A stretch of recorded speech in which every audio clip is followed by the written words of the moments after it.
ચાલો વિદ્યાર્થી મિત્રો, આપણે હેલો આલ્કેન હેલો એરીનો આજે નવો મુદ્દો જોઈએ છે. લાસ્ટ ટાઈમ આપણે વાત કરી હતી કે SN1 SN2 પ્રક્રિયાઓની ચર્ચા કરી હતી અને હવે જોઈએ આપણે SN1 SN2 પ્રક્રિયાઓ સાથે આપણે જોયું તો પ્રકાશ ક્રિયાશીલતા, કિરાલિટી, વ્યુત્ક્રમણ, રેસિમીકરણ આ બધા જ મુદ્દાઓની આપણે ચર્ચા કરી હતી. ઓકે, તો આજે આપણે જોઈએ કે એવા કેટલાક એક્ઝામ્પલ છે જે તે SN1 અને SN2 એની અંદર વ્યુત્ક્રમણ અને રેસિમીકરણને આપણે સમજીએ. તો સૌપ્રથમ આપણે એક્ઝામ્પલની અંદર જઈએ. तो मैं बात करें छे सर्वप्रथम आपने SN2 प्रक्रिया में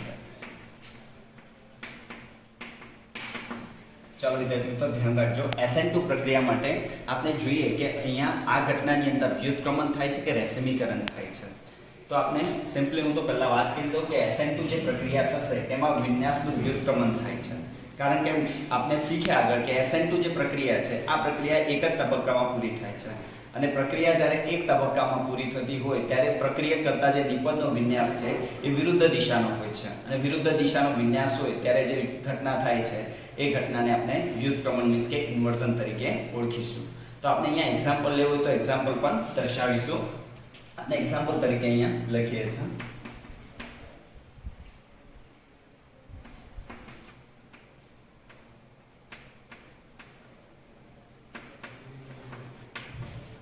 ચાલો વિદ્યાર્થી મિત્રો આપણે એક્ઝામ્પલ તરીકે અહીંયા લઈએ છીએ. અહીંયા 2 બ્રોમો ઓક્ટેન ને આપણે અહીંયા દર્શાવીએ છીએ, લખીએ છીએ એક્ઝામ્પલમાં 2 બ્રોમો ઓક્ટેન. ઓકે વિદ્યાર્થી મિત્રો, ચાલો તો 2 બ્રોમો ઓક્ટેન ની અંદર વાત કરીએ તો અત્યારે આના આગળ જે ચિહ્ન છે આપણે પ્લસ ચિહ્ન મૂકીએ છીએ. જ્યારે આ પ્રક્રિયા છે આ પ્રક્રિયા જ્યારે શરૂ થાય છે આ પ્રક્રિયાને આપણે સોડિયમ હાઇડ્રોક્સાઇડ સાથે કરાવીએ. જો સોડિયમ હાઇડ્રોક્સાઇડ સાથે કરાવીએ તો એમાંથી જે બેઝ એટલે કે OH- છે એ કેન્દ્રાનુરાગી પ્રક્રિયક છે. આ કેન્દ્રાનુરાગી પ્રક્રિયક જ્યારે પ્રક્રિયા કરીને અહીંયા કાર્બન સાથે જોડવાનો પ્રયત્ન કરે ત્યારે બ્રોમિનનું વિસ્થાપન થાય છે. પણ આપણે જાણીએ છીએ કે હાઇડ્રોક્સાઇડ પર નેગેટિવ છે, Br પર નેગેટિવ ફોર્મ હોય છે એટલે અહીંયા અપકર્ષણ જોવા મળશે. એટલે OH બ્રોમિન સાઇડથી એટેક દર્શાવી શકે નહીં. તો એ દરમિયાન જે OH નો એટેક હશે એ બ્રોમિનની વિરુદ્ધ દિશામાંથી થતો હશે. તો એ દરમિયાન શું થશે, જે નિપજ હશે એ નિપજનો વિન્યાસ આના સંદર્ભમાં બદલાતો થશે. તો આ વસ્તુને આપણે ફરીથી બીજી રીતે દર્શાવવાનો પ્રયત્ન કરું છું. ધ્યાન આપજો વિદ્યાર્થી મિત્રો. આપણે આ રીતે લખીએ છીએ અને પ્રક્રિયાને દર્શાવીએ છીએ OH- સાથે.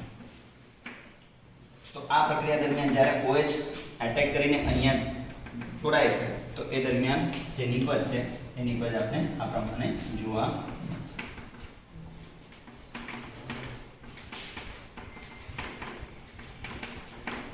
ઓકે વિદ્યાર્થી મિત્રો, તો અહીંયા જે નિપજ છે આપની આલ્કોહોલ પ્રકારની નિપજ આપને જોવા મળશે.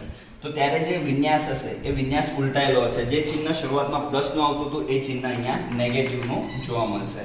અને જે આ ઓક્ટેન ફોર્મ છે આ ઓક્ટેન ફોર્મની અંદર આપણે જે નામ આપવું છે એ નામ પ્રમાણે આપણે કહી શકીએ છીએ કે ઓક્ટેન 2 ઓલ એટલે કે આલ્કોહોલ આપણે અહીંયા નિપજ સ્વરૂપે મળે છે.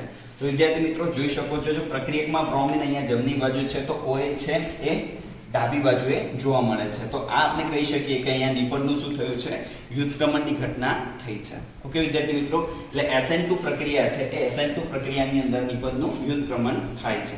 ઓકે, આ જ રીતે હવે આપણે જોઈએ છે કે SN1 પ્રક્રિયા માટે. ઓકે વિદ્યાર્થી મિત્રો,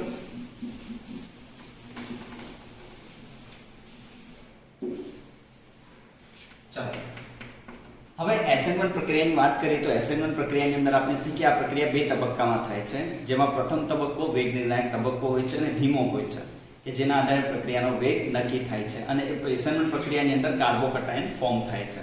તો કાર્બોકેટાયન બનતો હોય તો એ દરમિયાન જ્યારે કેન્દ્રાનુરાગી એટેક કરતો હોય તો એને એટેક કરવા માટેની જગ્યાઓ બે હોય છે. બંને સાઈડથી એ એટેક દર્શાવી શકે. તો આપણે અહીંયા એક્ઝામ્પલ રજૂ કરીએ છીએ, જોઈ શકો.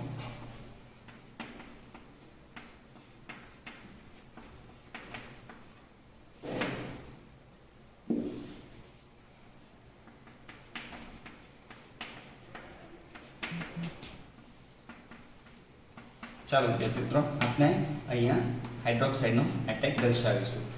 તો સૌપ્રથમ SN1 જે પ્રક્રિયા છે એ પ્રક્રિયાની અંદર ડાયરેક્ટલી હાઇડ્રોક્સાઇડ પ્રક્રિયા દર્શાવતો નથી, કારણ કે આ પ્રક્રિયાની અંદર સૌપ્રથમ જે ઘટના થાય છે એ ઘટનાને આપણે લખવી હોય તો એને આપણે કાર્બોકેટાયન ફોર્મથી પહેલા દર્શાવીશું. તો આને કાર્બોકેટાયન ફોર્મથી દર્શાવવું હોય તો બ્રોમિન અહીંયાથી દૂર થશે અને કાર્બન પર પ્લસનો ચાર્જ આવશે. તો એ દરમિયાન કાર્બન પર પ્લસના ચાર્જ સાથે આપણે આ ગ્રુપ આ પ્રમાણે જોવા મળશે. ઓકે વિદ્યાર્થી મિત્રો, અને અહીંથી બ્રોમિન છૂટો પડે છે Br- સ્વરૂપે. એટલે આ આપનો પ્રથમ તબક્કો અને આ તબક્કો કયો છે? વેગ નિર્ણાયક તબક્કો. તો એ દરમિયાન આ જે કાર્બોકેટાયન ફોર્મ થયો છે, આ કાર્બોકેટાયન જ્યારે પ્રક્રિયાની અંદર આગળ આવે છે તો એ દરમિયાન જે કેન્દ્રનુરાગી પ્રક્રિયક છે એ કેન્દ્રનુરાગી પ્રક્રિયક કઈ રીતે એટેક કરે છે એની વાત.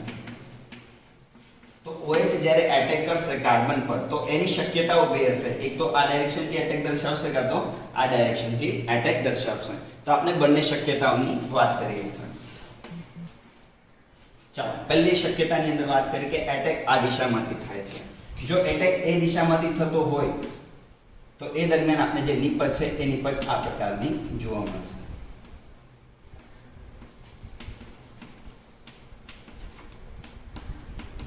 ઓકે વિદ્યાર્થી મિત્રો, તમે સમજી ગયા છો. OH આ દિશામાંથી એટેક કરે તો OH નો વિન્યાસ આ બાજુ જોવા મળે છે, અને જો OH આ દિશામાંથી એટેક કરે તો એ શક્યતાને પણ આપણે અહીંયા રજૂ કરીએ છીએ.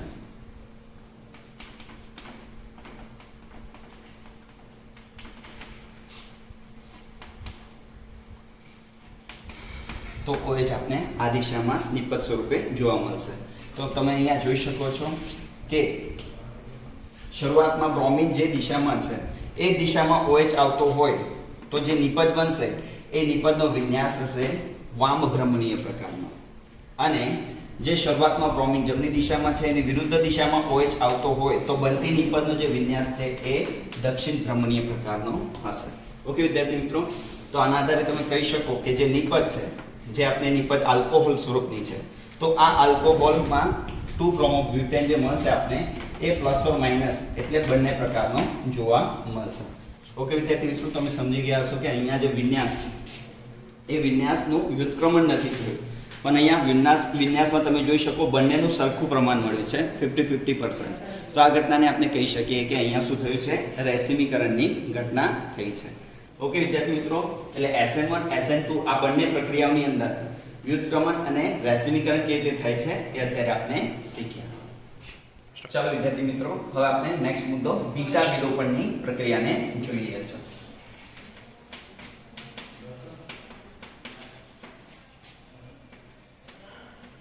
જેને આપણે એલિમિનેશન રિએક્શન કહીશું.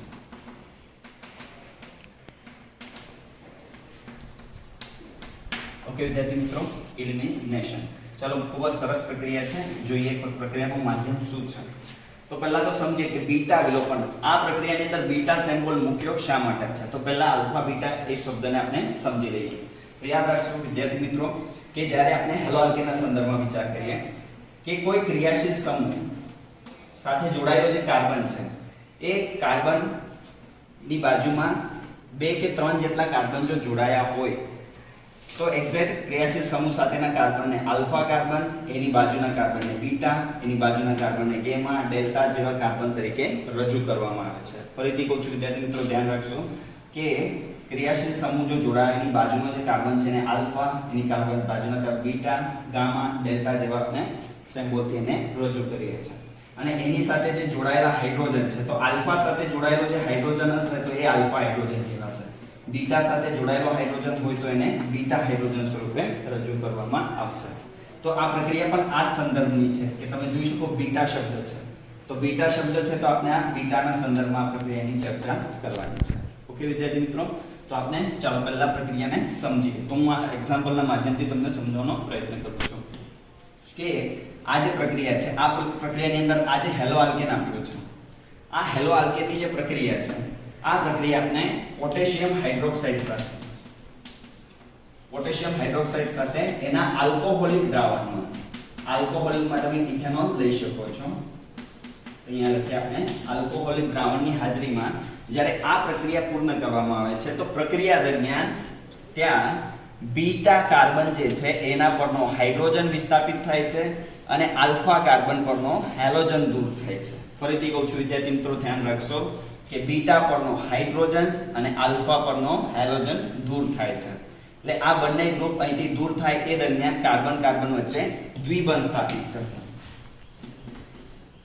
તો જે નિપજ છે એ નિપજ આલ્કીન પ્રકારની મળે છે અને પ્રક્રિયા દરમિયાન અહીંથી જે છૂટા પડ્યા છે એમાં હાઇડ્રોજન અને બ્રોમિન જે છે છૂટા આ રીતે પડતા દેખાશે.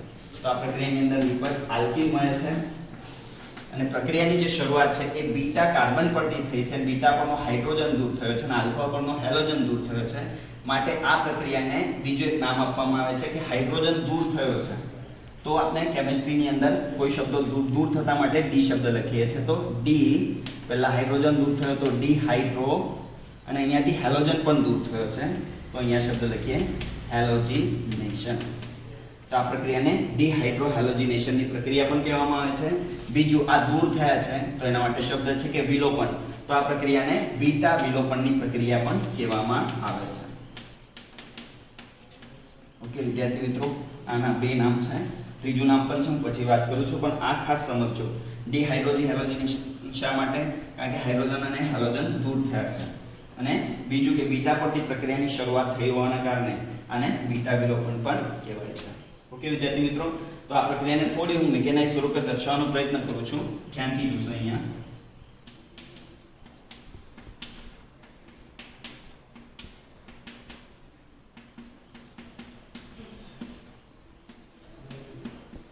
ચાલો વિદ્યાર્થી મિત્રો જો, આલ્ફા કાર્બન, આ બીટા, આલ્ફા સાથેના હાઇડ્રોજન આલ્ફા, બીટા સાથેના હાઇડ્રોજન બીટા. તો હાઇડ્રોજન બંધના ઇલેક્ટ્રોન કાર્બનને આપશે. તો એક બંધ ઓલરેડી છે, આ બંધના બે ઇલેક્ટ્રોન આવશે, અહીંયા દ્વિબંધ થશે. કાર્બનની વેલેન્સી 5 થવાના કારણે અહીંથી બ્રોમિન દૂર થશે.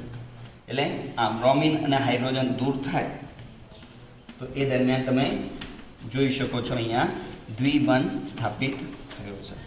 ઓકે વિદ્યાર્થી મિત્રો, આ રીતે આપણે આલ્કીનને નિપજ તરીકે મેળવી શકીએ છીએ. ચાલો હવે આ પ્રક્રિયા છે, આ પ્રક્રિયાને બીજી રીતે સમજીએ કે જો ક્રિયાશીલ સમૂહ સાથે જોડાયેલા કાર્બન આલ્ફાની બાજુમાં બીટા, તો બીટા જે કાર્બન છે જો એક કરતાં વધારે વખત જો કોઈ સંયોજનની અંદર આવતા હોય તો એ વખતે નિપજ કયા પ્રકારની હોઈ શકે છે એની આપણે ચર્ચા કરીએ છીએ.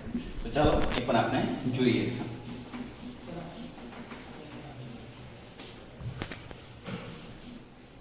ચાલો તો વિદ્યાર્થી મિત્રો, એના માટે એક એક્ઝામ્પલ લઈએ છીએ આપણે.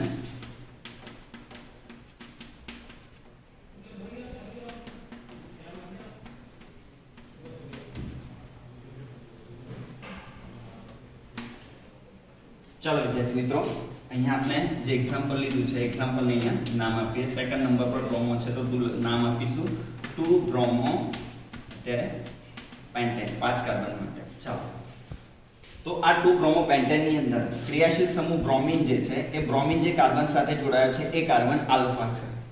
પણ હવે તમે જોઈ શકો આલ્ફાની બાજુમાં અહીંયા પણ કાર્બન છે, અહીંયા પણ કાર્બન છે. તો આ બંને કાર્બન કહેવાશે બીટા. ઓકે, ખાસ નોટ કરશો વિદ્યાર્થી મિત્રો, મેં અત્યારે તમને વાત કરી કે જો કાર્બન સાથે બીટા કાર્બન વધારે બે જોડાયા હોય તો એ દરમિયાન નિપજ કેવા પ્રકારની હશે એને આપણે નક્કી કરીએ. તો આલ્ફાની બાજુમાં 2 કાર્બન છે, આ બંને બીટા છે. તો હવે આપણે નિપજને કેવી રીતે રજૂ કરી શકીએ? તો એના માટેની 2 શક્યતાઓ છે. તો એ બંને શક્યતાઓની આપણે વાત કરીએ. એમાંથી કઈ શક્યતા સાચી હોય છે, કઈ નિપજ મુખ્ય હોય છે એને આપણે જોઈશું. તો ચાલો સૌપ્રથમ આપણે આને બીટા કાર્બન તરીકે સ્વીકારીએ છીએ, આને આપણે બીજા તબક્કામાં દર્શાવીશું. ચાલો તો આ પ્રક્રિયાની અંદર જોઈએ કે પ્રક્રિયા કેવી રીતે પૂર્ણ થાય છે.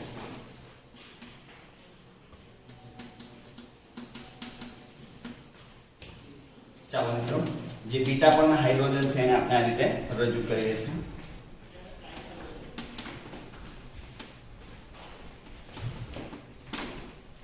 આલ્ફા અને આને આપણે અત્યારે બીટા તરીકે રજૂ કરીએ. ચાલો જે રીતે આપણે આગળની પ્રક્રિયા જોઈ એ જ રીતે આ પ્રક્રિયાને પણ પૂર્ણ કરીએ. જોઈ શકો બીટા પરનો હાઇડ્રોજન બંધના ઇલેક્ટ્રોન અહીંયા આવશે તો અહીંથી શું દૂર થશે? બ્રોમિન દૂર થશે. તો અહીંયા કયો બંધ સ્થાપિત થશે? દ્વિબંધ સ્થાપિત થશે. તો જે આપણી નિપજ છે એ નિપજ કેવી જોવા મળશે? તો એને આપણે લખીએ કે CH3 CH2, પછી આ જે કાર્બન છે આ કાર્બન પછી અહીંયા દ્વિબંધ સ્થાપિત થશે.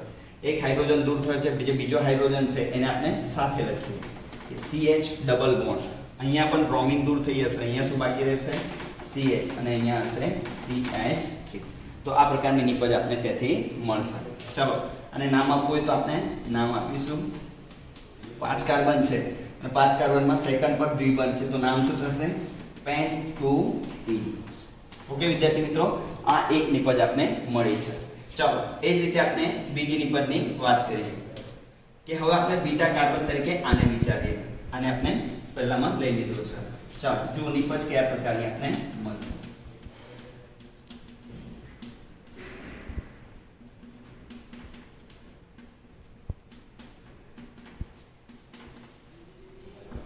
ચાલો વિદ્યાર્થી મિત્રો, આ આલ્ફા છે ને આને બીટા છે.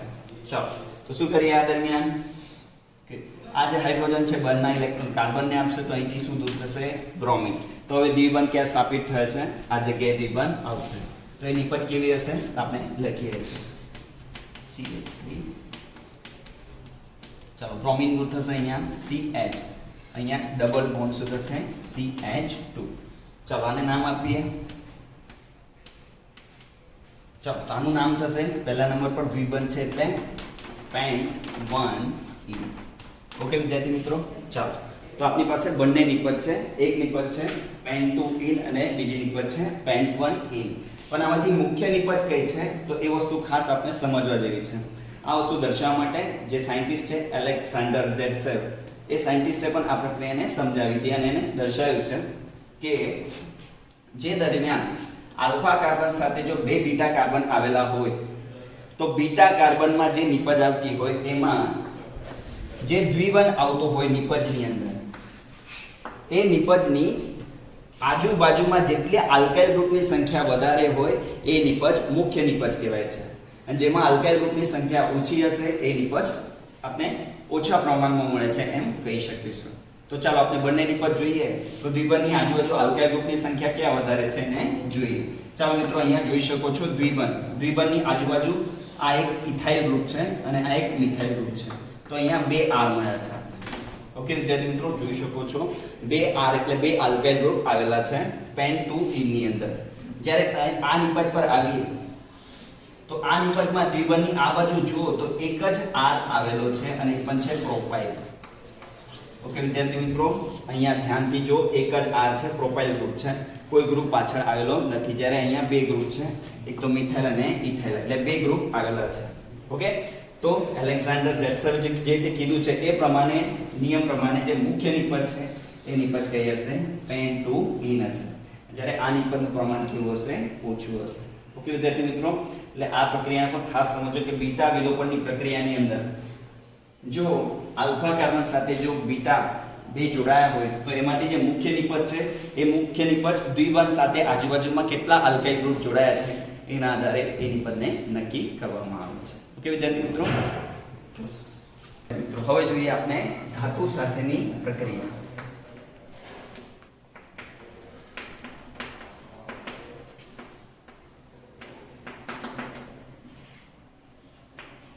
ચાલો વિદ્યાર્થી મિત્રો, તો કેટલાક હેલો આલ્કેનની વાત કરીએ જેમાં છે ક્લોરાઇડ, બ્રોમાઇડ, આયોડાઇડ. આ બધા કાર્બનિક ફોર્મ્સ જે રીતે કેટલાક ધાતુઓ સાથે પ્રક્રિયા દર્શાવે છે. અને ધાતુઓ સાથે જ્યારે પ્રક્રિયા દર્શાવતા હોય તો એ કાર્બન ધાતુબંધ પ્રકારનો એક બંધ તૈયાર કરે છે જેને કાર્બધાત્વિક બંધ તરીકે પણ ઓળખવામાં આવે છે. તો આ વસ્તુ સમજવા માટે જે સાયન્ટિસ્ટ હતા ગ્રિગ્નાર્ડ, એમને એક પ્રક્રિયા આપીને એક પ્રક્રિયક પણ આપ્યો છે જેનું નામ છે ગ્રિગ્નાર્ડ પ્રક્રિયક. અને ગ્રિગ્નાર્ડ પ્રક્રિયક કેવી રીતે બને છે એને આપણે અહીંયા જોઈશું. ઓકે વિદ્યાર્થી મિત્રો, કાર્બધાત્વિક બંધની જે વાત કરી કે કાર્બન કોઈ ધાતુ સાથે એટલે મેટલ સાથે બંધ ક્રિએટ કરે છે. ઓકે, તો એને કાર્બધાતુ બંધ તરીકે આપણે રજૂ કરીશું. તો ચાલો એવું જ એક્ઝામ્પલ આપણે કોઈ હેલો આલ્કેનનું લઈએ છીએ. તો હેલો આલ્કેનની અંદર આપણે અહીંયા મેં બ્રોમો ઇથેનને લીધો છે. ઓકે, તો આ જે બ્રોમો ઇથેન છે, આ બ્રોમો ઇથેનની પ્રક્રિયા મેગ્નેશિયમ ધાતુ સાથે જ્યારે કરવામાં આવે તો મેગ્નેશિયમ ધાતુ સાથેની આ પ્રક્રિયા ડ્રાય ઇથર, શુષ્ક ઇથરની હાજરીમાં કરવામાં આવે છે. તો આ પ્રક્રિયા દરમિયાન જે નિપજ છે એ નિપજ આપણે આ પ્રકારની મળે છે CH3, CH2, MgDn. ઓકે વિદ્યાર્થી મિત્રો, તો આ જે નિપજ મળી છે, આ જે નિપજ ફોર્મ છે, જનરલી આને જ કહેવાય છે ગ્રિગ્નાર્ડ પ્રક્રિયક તરીકે ઓળખવામાં આવે છે. જે ઘણી બધી પ્રક્રિયાઓને પૂર્ણ કરવા માટે મદદરૂપ સાબિત થાય છે. ઓકે વિદ્યાર્થી મિત્રો, યાદ રાખશો કે Mg સાથે પ્રક્રિયા કરીએ તો આપણે આ પ્રકારની નિપજ મળે છે. આને આપણે આલ્કાઇલ ફોર્મમાં દર્શાવવું હોય તો આને લખી શકીએ કે RMgX. ઓકે વિદ્યાર્થી મિત્રો, યાદ રાખશો R મીન્સ કે આ આલ્કાઇલ ગ્રુપ છે, Mg એટલે મેગ્નેશિયમ ધાતુ છે, X મીન્સ હેલોજન છે. તો એને ગ્રીકના પ્રત્યયને RMgX થી રજૂ કરવામાં આવે છે. ચલો હવે RMgX ની અંદર જે બંધ છે એ બંધ આ રીતે બન્યો છે. તો આ બંધ આંશિક રીતે જનરલી ધ્રુવીય પ્રકારનો બંધ છે. તો આની ધ્રુવીયતા કેવી રીતે વહેંચાયેલી છે એને આપણે રજૂ કરીએ. જેમાં મેગ્નેશિયમ આંશિક ધન વીજભાર ધરાવે છે, જ્યારે આલ્કાઇલ ગ્રુપ અને હેલોજન એ આંશિક ઋણ વીજભાર ધરાવે છે. તો એક પ્રશ્ન છે કે અહીંયા R મેગ્નેશિયમ કરતા આંશિક ઋણ વીજભાર છે, જ્યારે આ કયો છે આંશિક ધન વીજભાર છે. તો મેગ્નેશિયમ કરતા જે આલ્કાઇલ ગ્રુપનો કાર્બન છે એની વિદ્યુતતા વધારે છે અને આ બંધના જે ઇલેક્ટ્રોન છે એ બંધના ઇલેક્ટ્રોનને પોતાની તરફ ખેંચી લેશે. માટે આની ધ્રુવીયતા વધે છે. માટે આના પર આંશિક ઋણ વીજભાર અને આના પર આંશિક ધન વીજભાર છે. અને આ બંધ જનરલી સહસંયોજક પ્રકાર છે, જ્યારે આ બંધ Mg અને X નો આંશિક આયનીય પ્રકારનો છે. ઓકે વિદ્યાર્થી મિત્રો, ખાસ સમજજો કે ધ્રુવીયતાનો જે સંદર્ભ છે એ સંદર્ભને આપણે આ રીતે દર્શાવ્યું છે RMgX ફોર્મથી. ઓકે, અને ખાસ આ પણ નોટ કરશો આ બંને આપણે કીધું સહસંયોજક અને આ બંને જે કીધું છે આંશિક આયનીય પ્રકારનો છે. ઓકે મિત્રો, વાત કરીએ કે ગ્રીડનાટ પ્રક્રિયક જે છે આ એ ખૂબ જ પ્રતિક્રિયાત્મક છે, અતિ પ્રતિક્રિયાત્મક છે. એ જનરલી પ્રોટોન આપતા કેટલાક જે પદાર્થો છે એની સાથે ખૂબ જ ઝડપથી પ્રક્રિયા દર્શાવે છે. જે ત્યાં પાણી છે, એમાઇન છે, કેટલાક એસિડિક પદાર્થો છે એની સાથે ખૂબ જ ઝડપથી પ્રક્રિયા દર્શાવે છે અને અનુવર્તી હાઇડ્રોકાર્બન નિપજ સ્વરૂપે આપે છે. તો એવી આપણે એક નિપજ કે તે મળે છે એ પ્રક્રિયા જોઈએ છે. એક્ઝામ્પલ તરીકે આપણે પાણી સાથેની એક પ્રક્રિયા દર્શાવીએ છીએ RMgX H2O. આ પ્રક્રિયા પાછી મેં કીધી એ પ્રમાણે ડ્રાય ઇથર. ડ્રાય ઇથરની જરૂર કેમ પડે છે પણ આપણે વાત કરીશું. તો આ પ્રક્રિયા દરમિયાન જે નિપજ છે એ નિપજ R છે એ H2O માંથી હાઇડ્રોજન મેળવે છે અને અનુવર્તી હાઇડ્રોકાર્બન બનાવે છે. બાય પ્રોડક્ટ તરીકે અહીંયાથી એક H છૂટો પડી જાય તો બાકી OH હશે. તો આ OH Mg સાથે જોડાય છે તો નિપજ હશે MgOHX. ઓકે વિદ્યાર્થી મિત્રો, તો જોઈ શકો છો અહીંયા જે નિપજ છે એ હાઇડ્રોકાર્બન નિપજ આપણે મળે છે.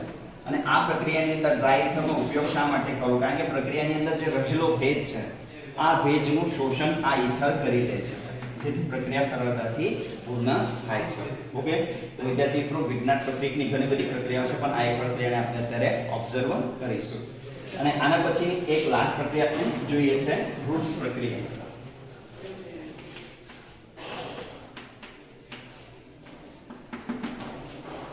ખૂબ જ સિમ્પલ પ્રક્રિયા છે રુટ્સ પ્રક્રિયા. આ રુટ્સ પ્રક્રિયા આપણે જનરલી આ પ્રક્રિયાની અંદર બમના કાર્બન ધરાવતી આપણે નિપજ મળતી હોય છે. તો એમાં હેલો આલ્કેન જે પણ છે શરૂઆતમાં આપણે વાપરીએ છીએ તો એ હેલો આલ્કેન પણ આપણે કેવો હશે ના એના 2 મોલને પ્રક્રિયામાં લઈશું અને સોડિયમના 2 મોલ સાથે આ પ્રક્રિયાને કરવામાં આવે છે. તો આ પ્રક્રિયા દરમિયાન બમના કાર્બન ધરાવતી નિપજ મળે છે. તો જોઈ શકો બમના કાર્બન ધરાવતી એટલે જે R છે આમાંથી X વિસ્થાપિત થઈને સોડિયમ સાથે જોડાય એટલે બાય પ્રોડક્ટ છૂટો પડશે 2NaX. અને જે બાકી રહી જાય છે એ બાકી રહી જશે બંને R. તો જોઈ શકો પહેલા પ્રક્રિયાની અંદર એક R હતો અને અહીંયા 2 R જોવા મળે. જો આ 2 R એટલે 2 આલ્કિલ ગ્રુપ. જો માં નિપજને સાચા અર્થમાં કોઈ પ્રક્રિયા સ્વરૂપે રજૂ કરું તો એને આપણે આ રીતે રજૂ કરીએ. સોડિયમ સાથે પ્રક્રિયા ડાયથર. અહીંયા જોઈ શકો R તરીકે CH3 લીધા છે તો અહીંયા લખાશે CH3 અને X તરીકે હેલોજનમાં આપણે લીધો છે Cl તો નિપજ મળશે 2NaCl તેથી છૂટો પડશે. અને જે નિપજ એટલે હાઇડ્રોકાર્બન મળશે એ કયો છે આપણો ઇથેન પ્રકારનો હાઇડ્રોકાર્બન ત્યાંથી મળશે. ઓકે વિદ્યાર્થી મિત્રો, તો આજે આપણે આ 2 થી 3 જે પ્રક્રિયાઓ જોઈ છે આ પ્રક્રિયાને ખાસ નોટ કરશું.